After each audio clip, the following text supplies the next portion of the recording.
ಗೀತಾ ಶಿವರಾಜ್ ಕುಮಾರ್ ಅವರಿಗೆ ಹಾಗೂ ಶಿವರಾಜ್ ಕುಮಾರ್ ಅವರಿಗೆ ಅಭಿನಂದನೆಯನ್ನು ಹೇಳ್ಕೊಳ್ತಾ, ಇದೀಗ ನಿಮ್ಮೆಲ್ಲರ ಮುಂದೆ ನಮ್ಮ ಶಿವಮೊಗ್ಗ ಕ್ಷೇತ್ರದ ಅಭ್ಯರ್ಥಿ ಶ್ರೀಮತಿ ಗೀತಾ ಶಿವರಾಜ್ ಕುಮಾರ್ ಅವರು ಮಾತನಾಡಬೇಕಾಗಿ ಕೇಳ್ಕೊಳ್ತಾರೆ. ಆಸೆ ನನಗಿದೆ, ಆದ್ದರಿಂದ ನೀವೆಲ್ಲ ನನಗೆ ಹೆಚ್ಚಿನ ಕೊಟ್ಟು ಗೆಲ್ಲಿಸಿ ನನಗೆ ನಿಮ್ಮೆಲ್ಲರ ಪರ್ಯಾಗಿ ಸಂಸತ್ತಲ್ಲಿ ಕೆಲಸ ಮಾಡೋಕ್ಕೊಂದು ಅವಕಾಶ ಕೊಡಿ ಅಂತ ಹೇಳ್ಬಿಟ್ಟು ನಾನು ಕೇಳ್ತೇನೆ. ಎಂಥ ಯಾವುದೇ ಪ್ರಾಬ್ಲಮ್ಗಳಿರ್ಬೋದು, ಈ ಸಣ್ಣ ಪುಟ್ಟ ಪ್ರಾಬ್ಲಮ್ಗಳಿರ್ಬೋದು, ದೊಡ್ಡದೇ ಇರ್ಬೋದು, ಯಾವುದೇ ಆದ್ರೂ ನಾನು ನಿಮ್ಮ ಜೊತೆಗೆ ಇರ್ತೀನಿ ಅಂತ ಹೇಳಕ್ಕೆ ನಾನು ಇಷ್ಟಪಡ್ತೀನಿ. ಕೆಲವರು ನನಗೆ ಶಿವಮೊಗ್ಗದಲ್ಲಿ ಮನೆಯಿಂದ ಅಂತ ಸುಮ್ಮನೆ ಒಂದು ಅಪಪ್ರಚಾರ ಮಾಡ್ತಾರೆ.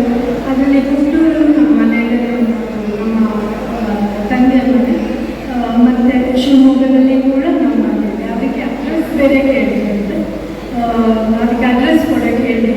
ನಾನು ಹೇಳ್ತೀನಿ ಮನೆಗೆ ಹೋಗ್ಬಾರ್ದು, ಎರಡು ಮನೆಗೂ ಒಟ್ಟಿಗೆ ಇದ್ದಾರೆ, ಅವರ ಮನೆಗೆ ಹೋಗಿ ನೋಡ್ಕೊಂಡು ಬರ್ಬೋದು. ಇವ್ರ ಮನೆಗೆ ಹೋದರೆ ನಾಯಿ ಬಿಡ್ತಾರೆ, ಸೊ ನಿನ್ನ ಯಾರು ಒಳಗಡೆ ಬಿಡೋದಿಲ್ಲ ಅಂತ. ಅದೊಂದು ನಾನು BJP-ನವ್ರಿಗೆ ಹೇಳೋದು ಇಷ್ಟೇ, ಈ ಸಣ್ಣ ಪುಟ್ಟದನ್ನ ಬಿಟ್ಟು ಯಾವುದಾದ್ರು ದೊಡ್ಡ ಪ್ರಾಬ್ಲಮ್ಗಳನ್ನ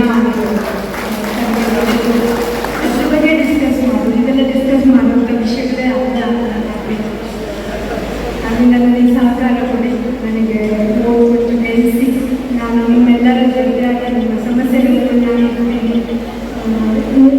ನಾನು ಯಾವುದೇ ಸ್ಥಿತಿಯಲ್ಲಿದ್ದು ಕೆಲಸ ಮಾಡಿದ ನಮ್ಮ ತಂದೆ ಥರ ನಾನು ಯಾವಾಗಲೂ ಗುರುಗಳ ಸೇವೆಯಲ್ಲಿ ಇರ್ತೀನಿ ಅಂತ ಹೇಳಕ್ಕೆ ಇಷ್ಟಪಡ್ತೀನಿ.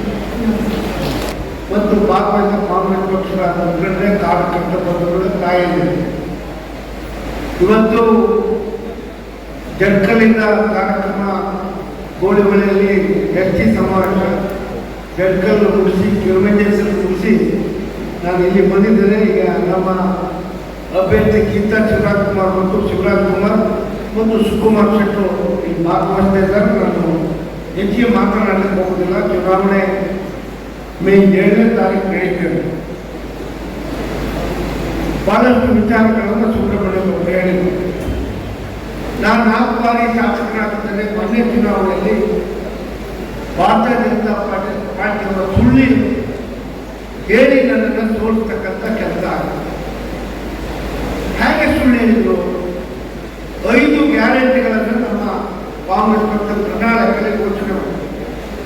ಮಾನ್ಯ ಸಿದ್ದರಾಮಯ್ಯ ಮತ್ತು DK ಶಿವಕುಮಾರ್ ಸೈನ್ ಆದಾಗ ಪತ್ರವನ್ನು ತಮ್ಮ ಮನೆ ಬಾಗಿಲಿಗೆ ಓಡಿಸ್ತಕ್ಕಂಥ ಕೆಲಸವನ್ನು ಕಾಂಗ್ರೆಸ್ ಪಕ್ಷ ಕಾರ್ಯಕರ್ತರು ನಾವು ಮಾಡಿದ್ವಿ. ಆದರೆ ಭಾರತೀಯ ಜನತಾ ಪಾರ್ಟಿಯವರು ಏನು ಹೇಳಿದ್ರು? ಅವರು ಹೇಳಿದ್ದನ್ನ ಮಾಡಲಿಲ್ಲ. 2014ರ ಪ್ರಣಾಳಿಕೆಯಲ್ಲಿ ಕೇಂದ್ರ ಭಾರತೀಯ ಜನತಾ ಪಾರ್ಟಿ ಒಂದು ಸ್ವಿಸ್ ಬ್ಯಾಂಕ್ ಹಣ ಇದೆ, ಹಣವನ್ನು ತಂದು ಒಂದು ಕುಟುಂಬಕ್ಕೆ 15 ಲಕ್ಷ ಹಣ ಅಂತ ಹೇಳಿರ್ತಕ್ಕಂಥ ಭಾರತೀಯ ಜನತಾ ಪಾರ್ಟಿ ವಚನಬದ್ಧರಾಗಿ ಅಧಿಕಾರ ಬಂದರೂ ಸಹ ನಿಮಗೆ ನ್ಯಾಯ ಕೊಡ್ತಕ್ಕಂಥ ಕೆಲಸ ಮಾಡಿದ್ದಾರೆ. ಯಾವ ಜನಧನ್ ಅಕೌಂಟ್ ಅನ್ನು ಮಾಡಿ ನಿಮ್ಗೆ ಹಣ ಹಾಕ್ತದೆ ಅಂತ ಹೇಳಿದ್ದಾರೆ, ನಿಮ್ಮ ಹಣ ಇವತ್ತು ಲ್ಯಾಪ್ಸ್ ಆಗಿ ಜೀರೋ ಬ್ಯಾಲೆನ್ಸ್ ಆಗಿದ್ದಂಥ ಇತಿಹಾಸ ತಮ್ಮ ಕಣ್ಮುಂದೆ. ನಮ್ಮ ಕಾಂಗ್ರೆಸ್ ಪಕ್ಷ ಹೋದ ಚುನಾವಣೆ ಸಂದರ್ಭದಲ್ಲಿ 5 ಗ್ಯಾರಂಟಿಗಳನ್ನು ಹೇಳ್ತಕ್ಕಂಥ ಸಂದರ್ಭದಲ್ಲಿ ಭಾರತೀಯ ಜನತಾ ಪಾರ್ಟಿಯ ಮಂತ್ರಿಯಾಗಿ ವಿನೋದ್ ಪೂಜೆಗೆ ಹೇಳಿಕೆ ಕೊಡ್ತಾರೆ. ಶಾಲೆ ಮಕ್ಕಳು ಶಾಲೆಗೆ ಒಬ್ಬ ಮಕ್ಕಳಲ್ಲಿ ನವಿಲ್ಗಿರಿ ಇಟ್ಕೊಂಡು ಹೋಗ್ತಾರೆ. ನವಿಲ್ಗಿರಿ ಮರೆಯಕತ್ತೆ ಅಂತ ಹೇಳಿ ನಮ್ಮನ್ನು ವ್ಯಂಗ್ಯ ಮಾಡ್ತಕ್ಕಂಥ ಕೆಲಸವನ್ನ ಶ್ರೀನಿವಾಸ ಪೂಜಾರಿ ಮಾಡೋದು. ನಾನಿವತ್ತು ಅದೇ ಶ್ರೀನಿವಾಸ ಪೂಜಾರಿ ಕೇಳ್ತೇನೆ, ಆವತ್ತು ನವಿಲ್ಗಿರಿ ಮರೆಯಕತ್ತೆ ವ್ಯಂಗ್ಯ ಮಾಡಿರ್ತಕ್ಕಂಥ ನಾವು ಇವತ್ತು ನಮ್ಮ ನವಿಲ್ಗಿರಿ 8-9 ತಿಂಗಳಿಂದ ಮರಿಯಕ್ಕಿದೆ. ಶ್ರೀನಿವಾಸ ಪೂಜಾರೇ ಇವತ್ತು ಮರಿಯಕ್ಕಿದೆ. ಗೃಹಲಕ್ಷ್ಮಿ ಹಣ ನಿಮ್ಮ ಮನೆ ಬಾಗಿಲು ಬರ್ತದೆ, ಗೃಹಜ್ಯೋತಿ 200 ಯೂನಿಟ್ ಕರೆಂಟ್ ಫ್ರೀ ಆಗ್ತದೆ, 5 kg ಅಕ್ಕಿ 5 kg ಹಣ ನಿಮ್ಗೆ ಕೊಡ್ತಾ ಇದ್ದೇವೆ. ಯುವಕರಿಗೆ ಯುವನಿಧಿ ಕಾರ್ಯಕ್ರಮನ 3000 ಪ್ರಕಾರ ಅರ್ಜಿ ಹಾಕಿದ ಮಕ್ಕಳಿಗೆ ಹಣ ಬಿಡುಗಡೆ ಮಾಡ್ತಾ ಇದ್ದೇವೆ. ಡಿಪ್ಲೊಮಾ ಆದರೆ 1,500 ಶಕ್ತಿ ಯೋಜನೆ ಬಸ್ ಫ್ರೀ ಕೊಡ್ತಕ್ಕಂಥ ಕೆಲಸ ನಾವು ಮಾಡಿದ್ದೇವೆ. ಆದರೆ ನಾವು ಹೇಳಿದ್ರಲ್ಲ, ಕುಚ್ಚಲಕ್ಕಿ ಕೊಡ್ತೇವೆ, ಕುಚ್ಚಲಕ್ಕಿಗಳು ಮಂಗಳೂರಿಗೆ ಹೋದ್ರೆ ಕುಚ್ಚಲಕ್ಕಿ ಕೊಡ್ತೇವೆ, ಉಡುಪಿ ಬಂದ್ರೆ ಕುಚ್ಚಲಕ್ಕಿ ಕೊಡ್ತೇವೆ. ಇಲ್ಲ ನಿಮ್ಮ ಕುಚ್ಚಲಕ್ಕಿ ನಿಮ್ದು ನವಲ್ಗಿರಿ ಇನ್ನು ಮರಿ ಎಕ್ಕಿಲ್ವಾ? ಇವತ್ತು ಅವ್ರಿಗೆ ಕೇಳ್ತೇನೆ, ಈ ರೀತಿ ವ್ಯಂಗ್ಯ ಮಾಡಿ. ನಾನು 4 ಬಾರಿ MLA ನನ್ನ ಭಯೋತ್ಪಾದಕರು ಉಗ್ರಗಾಮಿಗಳಲ್ಲಿ ನಂಟಿಟ್ಕೊಂಡಿಲ್ಲ. 4 ಬಾರಿ ಶಾಸಕರಾದಂತ ನನ್ನನ್ನು ನೀವು ಆಯ್ಕೆ ಮಾಡಿದ ನನ್ನನ್ನ ಇದೇ ಶ್ರೀನಿವಾಸಪೂಜಾರಿ ಬಂದು ವೈದ್ಯರಲ್ಲಿ ಭಾಷಣದಲ್ಲಿ ಹೇಳ್ತಾರೆ ಭಯೋತ್ಪಾದಕ. ನಾನು ಯಾವ ಭಯೋತ್ಪಾದಕ ಮಾಡಿದಂತೆ? ನಾನು ನನ್ನ ಹೋಟ್ಲಲ್ಲಿ ನನ್ನ ಸ್ವಂತ ಆಸ್ತಿಯನ್ನ ಸೇರ್ ಮಾಡಿ ರಾಜಕಾರಣ ಮಾಡಿದ ಬಿಟ್ಟರೆ ಯಾವುದೇ ಉಗ್ರಗಾಮಿಗಳು ಒಟ್ಟಿಗೆ ನಿರಂತರ ಇಟ್ಕೊಂಡು ಬರಲ್ಲ ಅನ್ನೋ ಮಾತನ್ನ ಇವತ್ತು ಹೇಳಿದ್ರು. ಬಹಳಷ್ಟು ವಿಚಾರಗಳನ್ನು ನಮ್ಮ ಟೌನ್ ಪಂಚಾಯತ್ ಕರೆ ಮೀಟಿಂಗ್ ಮಾಡಿದ್ದಾರೆ. ನಿಮ್ಮ ಟೌನ್ ಪಂಚಾಯತ್ನವರಿಗೆ ನಾನು ಸಹ ಪುರಸಭೆ ಮಾಡ್ತಾರೆ, ಹೋರಾಟ ಮಾಡ್ತಾರೆ. ಪುರಸಭೆ ಟೌನ್ ಪಂಚಾಯತ್ ಹೇಳಿದ ತಕ್ಷಣ ಸಾಲಿಗ್ರಾಮದಲ್ಲಿ ಟೌನ್ ಪಂಚಾಯತ್ ಮಾಡಿದ್ರೆ ಅಲ್ಲಿಯ ಜನರ ಹೋಗಿ ಕೇಳಿದ್ರೆ ನೀವು ಟೌನ್ ಪಂಚಾಯತ್ ಒಂದು ಮಾಡಬೇಡಿ ಮಾಡೋದು ನಮ್ಮ ಜನಕ್ಕೆ ಆಯ್ತಿಲ್ಲ ಸಮಸ್ಯೆ, ಇದರಿಂದ ಭಾರಿ ಅನ್ಯಾಯ ಆಗ್ತದೆ, ನೀವು ಮಾಡ್ಲಿಕ್ಕೆ ಹೋಗಬೇಡಿ ಅಂದ್ಮೇಲೆ ಆ ಫೈಲನ್ನು ಡಿ.ಸಿ ಆಫೀಸ್ ಬದಿಗೆ ಆ ಫೈಲನ್ನು ಹಿರೂರನ್ನು ಕೇಳಿದರೆ ಹಿರೂರು ಮತ್ತು ವೈದ್ಯರು ಸೇರಿ ಪುರಸಭೆ ಅಂತಂದ್ರೆ ಅಳುಗೆದ್ದೆ ನಾನು ನಮಗೆ ಪುರಸಭೆ ಕಡೆ ನಮಗೆ ಪಂಚಾಯತ್ ಸಾಕಂತ ಅಳುಗೆದ್ದೆ ನಾನು ಹೇಳಿದಾಗ ಉಪ್ಪುದವ್ರು ಬದಕುಮಾರ್ ನಮಗೂ ಸಹ ಟೌನ್ ಪಂಚಾಯತ್ ಕಡೆ ನಾವು ಪಂಚಾಯತಲ್ಲಿ ಇದ್ರೆ ಸಾಕು ಮಾತನ್ನು ಹೇಳಿದ್ರೆ ಆ ಫೈಲ್ ಬದಿಗಳು ನೀವು ತರಾತುರಿಯಲ್ಲಿ ಭಾರತೀಯ ಜನತಾ ಪಾರ್ಟಿ ರಾಘವೇಂದ್ರವರು ತರಾತುರಿ ಯಾಕೆ ಎಲ್ಲೋ ಸರ್ಕಾರದ ಅವರು ಜಾಗ ಪರ್ಚೇಸ್ ಮಾಡಿ ಇಟ್ಕೊಂಡಿದ್ದಾರೆ. ಭ್ರಷ್ಟಾಚಾರ ಹಣವನ್ನ ಇಡೀ ಬೈಂದೂರು ಕ್ಷೇತ್ರ ಜಾಗವನ್ನು ಬೈಂದೂರು ಟೌನ್ ಪಂಚಾಯತ್ ಜಾಗದಲ್ಲಿ ಪರ್ಚೇಸ್ ಮಾಡಿ ಬೇರೆಯವರ ಹೆಸರಲ್ಲಿ ಇಟ್ಕೊಂಡಿದ್ದಾರೆ. ಅಂಥವ್ರಿಗೆ ಲಾಭ ಆಗಬೇಕು ಅನ್ನೋದ್ರಿಂದ ಅಂಥವ್ರು ಅಪಾರ್ಟ್ಮೆಂಟ್ ಮಾಡಿ ಇಲ್ಲಿ ಉದ್ಯಮವನ್ನು ಪ್ರಾರಂಭ ಮಾಡಲಿಕ್ಕೋಸ್ಕರ ತರಾತುರಿಯನ್ನ ಅಲ್ಲಿ ಗಂಗನಲ್ಲಿರ್ತಕ್ಕಂಥ ತೂತಲ್ಲಿರ್ತಕ್ಕಂಥ ಅತ್ಯಾಚಾರಕ್ಕಂಥ ಜನರ ಭವಿಷ್ಯವನ್ನು ಕಾಣದೆ ಟೌನ್ ಪಂಚಾಯತ್ ಮಾಡ್ತಕ್ಕಂಥ ಕೆಲಸವನ್ನು ಮಾಡಿದಂತ ರಾಘವೇಂದ್ರವರೇ ನಿಮ್ಮೊಂದು ಪ್ರಶ್ನೆ ಕೇಳ್ತೀವಿ. ಸುಳ್ಳು ಮಾಹಿತಿಯನ್ನು ಕೊಟ್ಟು ಟೌನ್ ಪಂಚಾಯತ್ ಮಾಡಿ ಗಂಗಾನಗರ ಪಟ್ಟಣವ, ತೂತಲ್ಲಿ ಪಟ್ಟಣವ, ಅತ್ಯಾಡಿ ಪಟ್ಟಣವ, ಹೊಸೆ ಪಟ್ಟಣವ, ಯಾವ ಸ್ವಾರ್ಥಕ್ಕೋಸ್ಕರ ಟೌನ್ ಪಂಚಾಯತ್ ಮಾಡೋದನ್ನ ಈ ಚುನಾವಣೆಯಲ್ಲಿ ತಾವು ಹೇಳ್ಬೇಕಾಗುತ್ತೆ. ಈ ಚುನಾವಣೆಯಲ್ಲಿ ಹೇಳ್ಬೇಕಾಗುತ್ತೆ. ನಾನು ಇಲ್ಲಿ ಆ ಜನ ಬೇಡಿ ಡೊನೇಷನ್ ತಗೊಂಡು ನಾಗರಿಕ ಅವರೆಲ್ಲ ಟೀಮ್ ಬೇಡಿ ಜನರನ್ನು ಬೇಡಿ ಕೋರ್ಟ್ ಕೇಸ್ ಹಾಕ್ತಾರೆ. ಕೋರ್ಟಲ್ಲಿ ಕೇಸ್ ಹಾಕ್ತಾರೆ. ಆ ಕೋರ್ಟ್ ಕೇಸ್ ಮೆಟ್ಲು ಅಂದ್ರೆ ನಾನು MLA ಇಲ್ಲ, ಆದ್ರೆ ನನ್ನ ಕೆಲಸ ಜನರಿಗೆ ದಂಡೆ ಹಾಕುವಂತ ಆ ಕೊಯ್ಲನ್ನು ಫಾಲೋ ಮಾಡ್ತಕ್ಕಂಥ ಕೆಲಸ ಮಾಡಬೇಕು. ಇಲ್ಲೇ ಶಾಸಕರು ಹೋಗಿ ಟೌನ್ ಪಂಚಾಯತಿ ನಾಮಿನೇಟ್ ಮಾಡಿಕೊಂಡು ಹೋದ್ರೆ ಹೋಗಿ ಒಬ್ಜೆಕ್ಷನ್ ಮಾಡ್ತಾರೆ. ಅಬ್ಜೆಕ್ಷನ್ ಇವರಿಗೆ ನಾಮಿನೇಟ್ ಮಾಡಬಾರ್ದು ಅಂತ ಅಬ್ಜೆಕ್ಷನ್ ಮಾಡ್ತಾರೆ. ರಾಜು ಪೂಜಾರ ಅಬ್ಜೆಕ್ಷನ್ ಮಾಡ್ತಾರೆ. ಶಾಸಕರಾದವ ಹೋಗಿ ಟೌನ್ ಪಂಚಾಯತ್ನ ಮಾಡಬೇಕು, ನಾಮಿನೇಟ್ ಮಾಡ್ತಾರೆ, ಅಬ್ಜೆಕ್ಷನ್ ಮಾಡ್ತಾರೆ. ನಾನು ಹೋಗಿ ಮುಖ್ಯಮಂತ್ರಿಗಳ ಹತ್ರ ಹೋಗಿ ಈ ಪಂಚಾಯತ್ ನಮಗೆ ಬೇಕು, ತಕ್ಷಣ 3 ಪಂಚಾಯತ್ ಮಾಡಬೇಕು, ಒಂದು ಟೌನ್ ಪಂಚಾಯತ್ ಮಾಡಬೇಕಾದ್ರೆ ಪಟ್ಟಣವಿರುವ ಪ್ರದೇಶದ ಜನರಿಗೆ ಮಾಡಿ, ಹಳ್ಳಿಯ ಜನರಿಗೆ ಇದು ಅನ್ಯಾಯ ಆಗಬಾರ್ದು, ನ್ಯಾಯ ಕೊಡಬೇಕು, ಅಲ್ಲಿಯ ಗ್ರಾಮೀಣ ಉದ್ಯೋಗ ಸೃಷ್ಟಿ ಮಾಡ್ತಕ್ಕಂಥಕ್ಕೆ ಒತ್ತು ಕೊಡಬೇಕಿದ್ದು ಮುಖ್ಯಮಂತ್ರಿಯಿಂದ ಆದೇಶ ಮಾಡಿ ಫೈಲ್ ಕಳಪ್ ಮಾಡಿ ಅಲ್ಲಿ ತಗೊಂಡು ಹೋಗಿದ್ದ ಚುನಾವಣೆ ಘೋಷಣೆ ಆಗಿದೆ.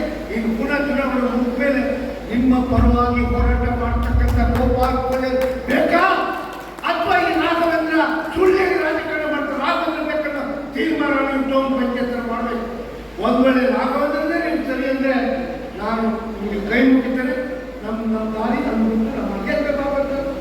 ನಾನು ಟೌನ್ ಪಂಚಾಯತ್ ಇದ್ದಾಗಲಿ ಒಂದು ಹೆಜ್ಜೆ ಇರ್ತದ, ಅದೆಲ್ಲ ಏನು ರಾಘವೇಂದ್ರ ಕರ್ಮಕಾಂಡ ಮಾಡಿದ್ರೆ ಅದು ಅವರೇ ಉಳಿಸಬೇಕಾಗುತ್ತೆ ಅನ್ನೋದನ್ನ ನೇರವಾಗಿ ಹೇಳಲಿಕ್ಕೆ ಇಷ್ಟಪಡ್ತಾರೆ. ನಿಮ್ಮ ಮಡುವರಿಯಲ್ಲಿ ಎಂತದ್ರದ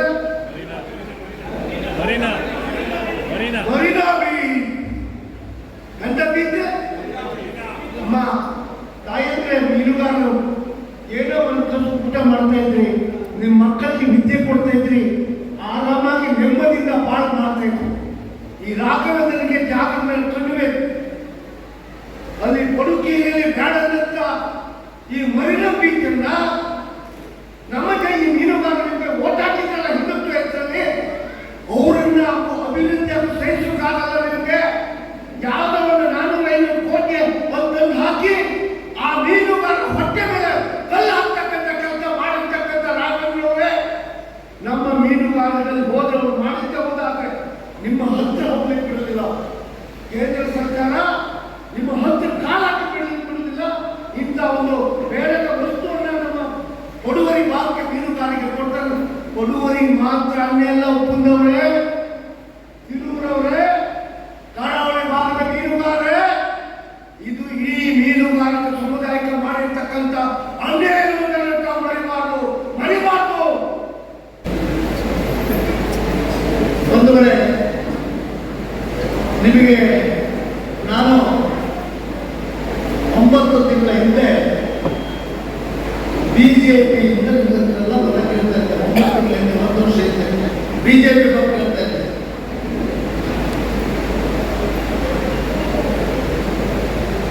ಕೇಳ್ತಾ ಇದ್ದೆ. ಈಗ ಬದಲಾವಣೆ ಆಗಿದೆ. ನಾನು ಬಿಜೆಪಿಯವರು ನನಗೆ ನನ್ನಿಂದ ನಗು ಪ್ಯಾಲೇಸ್ನಲ್ಲಿ ಸುಮಾರು 20,000 ಜನರ ಒಂದು ಸಮಾವೇಶವನ್ನು ಮಾಡಿ ಅದರ ಒಂದು ಚೀಫ್ ಮಿನಿಸ್ಟರ್ 35,000 ಮಾಡಿ ಬಹಳಷ್ಟು ಖರ್ಚುಗಳನ್ನು ಮಾಡಿ ಲಾಸ್ಟ್ ಮಿನಿಟಿಗೆ ಶೀಟ್ ಇಲ್ಲ. ಇದು ನನ್ನ ಒಬ್ಬರಿಗಲ್ಲ, ಶ್ರೀನಿವಾಸ ಶೆಟ್ಟಿಗೂ ಹಾಗೆ, ರಘುಪತಿ ಭಟ್ರಿಗೂ ಹಾಗೆ, ಐಎಂ ಜಯರಾಮ್ ಶೆಟ್ಟಿಗೂ ಹಾಗೆ, ಲಾಲಾಜಿ ಮಂಡಲಿಗೂ ಹಾಗೆ, ಎಲ್ಲರಿಗೂ ಬಿಜೆಪಿಯ ಒಂದು ವ್ಯವಸ್ಥೆ ಅಂದರೆ ಸಮರ್ಥರಾಗಿ ಯಾರೂ ನಿಲ್ಲಲಿಕ್ಕೆ ಬಿಡುವುದಿಲ್ಲ. ಸಮರ್ಥತೆಯವರ ವಿರೋಧ ಇದೆ, ಬಿಜೆಪಿಯವರ ವಿರೋಧ ಇದೆ.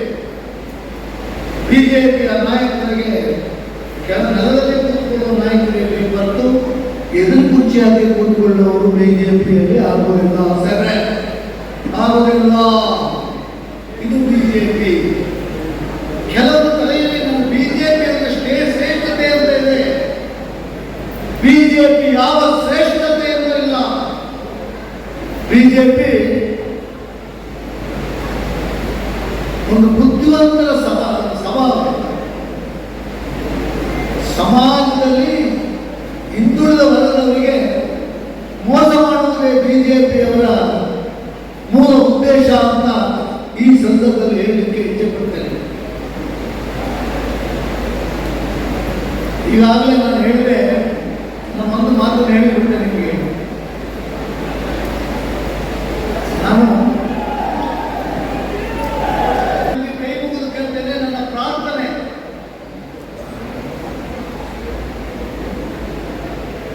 15 ವರ್ಷದಿಂದ ಲೋಕಸಭಾ ಸದಸ್ಯರಾಗಿ ನಾವಿದ್ದಾರೆ.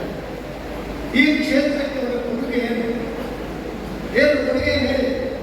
ನನ್ನ ಕೊಡುಗೆ 3,600 ಕೋಟಿ ಅನುದಾನವನ್ನು ಬೈನೂರು ಕ್ಷೇತ್ರಕ್ಕೆ ತಂದಿದ್ದೇನೆ. ಯಡಿಯೂರಪ್ಪನವರು ಮುಖ್ಯಮಂತ್ರಿ ಆಗಿದ್ದಾಗ ಆದ ವೇಳೆ ಮೋದಿ ಬೊಮ್ಮಾಯಿಯವರು ಮುಖ್ಯಮಂತ್ರಿ ಆದ ಮೇಲೆ 3,600 ಕೋಟಿ ಅನುದಾನ ತಂದಿದ್ದೇನೆ. ರಾಘವೇಂದ್ರ ಅವರ ಕೊಡುಗೆ ಏನು? ರಾಘವೇಂದ್ರ ಅವರ ಕೊಡುಗೆ ಚೆಂಬು. ರಾಘವೇಂದ್ರ ಕೊಡುಗೆ ಚೆಂಬು. ಬಿಜೆಪಿ ಅವರ ಕೊಡುಗೆ ಚೆಂಬು.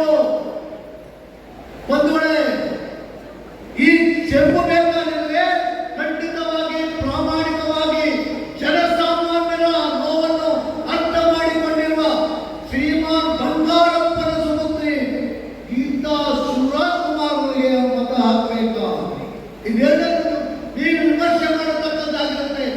ಬಿಜೆಪಿಗೆ ಹಾಕಿದ್ರೆ ಈ ಚೆಂಬು ಸಿಗುತ್ತೆ. ಖಾಲಿ ಚೆಂಬು ಒಳಗೇನಿಲ್ಲ. ಕೇಳಿದ್ರೆ 1,000 ಕೋಟಿ ಅಂತಾರೆ, ಒಳಗೆ ಅಷ್ಟು ಕೊಡ್ತಾನೆ, ಇಷ್ಟು ಕೊಡ್ತಾನೆ, ಏನೇನು ಹೇಳ್ತಾರೆ. ಆಶ್ವಾಸನೆ ಕೊಡ್ತಾರೆ. ಆಶ್ವಾಸನೆ ಕೊಟ್ಟರೆ ಕೊಡುವಂತ ವ್ಯಕ್ತಿತ್ವ ಇಲ್ಲ.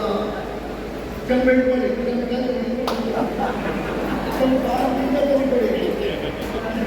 ಈ ಚೆಂಬು ಇದು ಬಿಜೆಪಿಯ ಚೆಂಬು. ಯಾಕೆ ಹೇಳಿದ್ರೆ ನಮ್ಮ ರಾಜ್ಯ ಕಂಡ 3 ಮುಖ್ಯಮಂತ್ರಿ ವೇದಿಕೆ ಹಾಗೂ ಕನ್ನಡದ ನಮಸ್ಕಾರ. ಆಲ್ಮೋಸ್ಟ್ ಎಲ್ಲರೂ ಸಾಕಷ್ಟು ಮಾತಾಡಿದರೆ ನಾನು ಪೊಲಿಟಿಕಲ್ ಸ್ಪೀಚ್ ಮಾಡಬಹುದು. ನಾನು ಗೆದ್ದು ಪರವಾಗಿ ಅವ್ರಿಗೆ ಒಂದು ಅವಕಾಶ ಕೊಡಿ ಅಂತ ಹೇಳ್ಬೋದು. ಇದು 2ನೇ ಸಲ ಅಂತ ಮಾತಾಡಿದ್ರೆ ಬಟ್ ಭಾಳ ಖುಷಿಯಾಗುತ್ತೆ. ಈ ಕೊಲ್ಲೂರು ಒಂದು ಒಳ್ಳೆ ಅನುಭವ. 4ನೇ ಸಲ ಈ ಲೈಬ್ರರಿ ಬರ್ತಾ ಇದ್ದಾರೆ. ಸೊ ಈ 4ನೇ ಸಲ ಬಂದು 3 ಸಲ ಬಂದಾಗಲೂ ವೆದರ್ ಒಂದೊಂದರ ಚೇಂಜ್ ಆಗ್ಬೋದು. ಶಕೆಯಿಂದ ಶುರುವಾಗಿ ಮಳೆ ಮಾಡಿದೆ, ಜೋರಾದ ಮಳೆ, ಒಂದು ಒಳ್ಳೆ ಬದಲಾವಣೆ. ಪ್ರಕೃತಿಗೆ ಒಂದು ಬದಲಾವಣೆ ಬೇಕು ಅಂತ ಅನಿಸಿದಾಗ ಮನುಷ್ಯನಿಗೆ ಬೇಕು ಅನ್ನೋದ್ರಲ್ಲಿ ತಪ್ಪೇನಿಲ್ಲ. ಆ ಪ್ರಕೃತಿಗೆ ಇದ್ರ ಮೂಲಕ ಬರಲಿ ಶಿವಮೊಗ್ಗ ಕ್ಷೇತ್ರಕ್ಕೆ ಅಂತ ನಾನು ಬಯಸಿದ್ದು. ಅದೊಂದು ಆಸೆ, ಆಕಾಂಕ್ಷೆ ಒಳ್ಳೆ ರೀತಿ ಇರಲಿ ಅಂತ ನಾನು ಭಾವಿಸ್ತೀನಿ. ನಾನು ಯಾರು ಏನು ಮಾಡಲಿಲ್ಲ ಅದನ್ನು ಹೇಳಿ ಗೊತ್ತಿರೋದಿಲ್ಲ, ನಾನು ಜಂಟಿಯಾಗಿ ಎಲ್ರಿಗೂ ಅವಕಾಶ ಕೊಟ್ಟೆ, ಒಂದೊಂದು ಅವಕಾಶ ಕೊಟ್ಟಿದ್ದೆ. ನೀವೆಲ್ಲರಿಗೂ ಕೊಟ್ಟಿದ್ದಿಲ್ಲ, ಅದೇ ರೀತಿ ಇವ್ರಿಗೂ ಕೊಡಿ ಅಂತ ನಾನು ಬಹಳ ಸಿನ್ಸಿಯರಾಗಿ ಕೇಳ್ಕೊಳ್ತೀನಿ. ಏನಾಗುತ್ತೆ ಅಂದರೆ ಕೆಲವರಿಗೆ ಒಂದ್ಸಲಿ ಏನಾಗುತ್ತೆ, ನಾವು ಇದು ಮಾಡಬೇಕು ಅನ್ಕೋತೀವಿ, ಅದು ಎಲ್ಲೋ ಒಂದು ಅಡೆತಡೆ ಬರುತ್ತೆ. ಅಂದರೆ ಬೇರೆ ಯಾರೋ ಮಾತು ಕೇಳ್ತೀವಿ, ಇನ್ಫ್ಲೂಯೆನ್ಸ್ ಆಗ್ತೀವಿ. ಆ ಇನ್ಫ್ಲೂಯೆನ್ಸ್ ಆಗ್ಬಾರ್ದು ಯಾವಾಗ, ನಮ್ಮ ಸ್ವಂತಕ್ಕೆ ಅಂತ ಬೇಕು. ಮಾಡೋರು ಮಾಡ್ತಾ ಇರ್ತಾರೆ, ಅದು ಹಿಂಗೆ ಕೇಳಬೇಕು, ಹಿಂಗೆ ಬಿಡಬೇಕು. ನಾವು ಏನಾದ್ರು ನೋಡಿದ್ರೆ ಇವಾಗ ಸಿನಿಮಾ ನೋಡ್ಬೇಕಾದ್ರೆ ನಾವು ಸಿನಿಮಾ ನೋಡಿ ಒಳ್ಳೊಳ್ಳೆ ಥಿಂಗ್ಸ್ ತಗೊಂಡಿದ್ದು ಹೇಳ್ತೀವಿ, ಅದರಲ್ಲಿ ಬೇರೆ ಇದು ಬರುತ್ತೆ, ಬಂದಾಗ ಅದನ್ನು ಅವಾಯ್ಡ್ ಮಾಡಿ ಅಂತ ಹೇಳ್ತೀವಿ. ಅದು ಸಿನಿಮಾ ಇರಬೇಕು, ಸಿನಿಮಾ ರೀತಿ ನೋಡಬೇಕು. ಅದೇ ರೀತಿ ಯಾವುದೇ ವಿಷಯ ನೋಡಿದ್ರೆ ಆ ವಿಷಯ ರೀತಿ ನೋಡ್ಬಿಟ್ಟು ನಿಮ್ಮ ವಿಷಯ ನೀವು ಇಟ್ಕೊಳ್ಳಿ. ಅವಾಗ ಏನಾಗಿದೆ, ನಿಮ್ಮ ಸ್ವಂತಿಕೆ ಥರ ಇರುತ್ತೆ, ನೀವು ಮನಸ್ಸಾರ ಆಗ್ತಾಗಿರ್ತೀವಿ. ಯಾವುದೇ ಇನ್ಫ್ಲೂಯೆನ್ಸ್ ಮಾಡಿ ಆಗ್ತಾಗಿರ್ಬಾರ್ದು.